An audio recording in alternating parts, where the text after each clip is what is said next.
এনকাউন্টারের ঘটনায় খুশি পরিবারের লোকজন। নির্যাতিতার বাবা বলেন, সরকারের ওপর পুরো আস্থা আছে, পুলিশের ওপর পুরো আস্থা আছে। পুরো রাস্তা আছে, সরকারের পুরো রাস্তা ভরসা আছে। সিএজি কালকের কথা দিয়েছে যেভাবে কাজ চালিয়ে যাচ্ছে, আমরা খুব খুশি, অত্যন্ত খুশি। সিএজির পুরো ফুল ভরসা আছে আমাদের।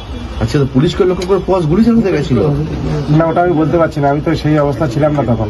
একদম এনকাউন্টার, একজন মৃত্যু। টোটালি এর বেশি কিছু বলতে পারছি না, আমি পরিস্থিতি অন্যরকমই ছিলাম তখন। আচ্ছা, এটা শুনেছেন? শুনেছি এক্ষুনি, তেমন কিছু শুনিনি। আমি একটু অন্য ব্যস্তর মধ্যে আছি, তো চতুর্দিক থেকে সব বুঝতে পারছেন, আপনারা সবাই আসছেন।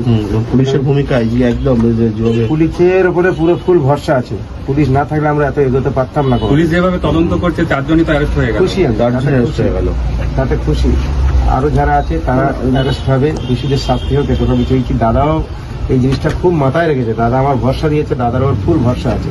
ওর যে সিএম আছে না, ওনাকে দাদা বলে আমরা সম্মান করি।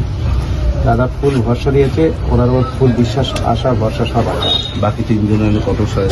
আমি কঠোর ভাবে সাজা চলছি। দাদা বলে তুমি শুধু আমার কাজ দেখে নাও। আর সত্যি দাদার ওপর আমার ভরসা আছে। খুশি আপনারা? আপনার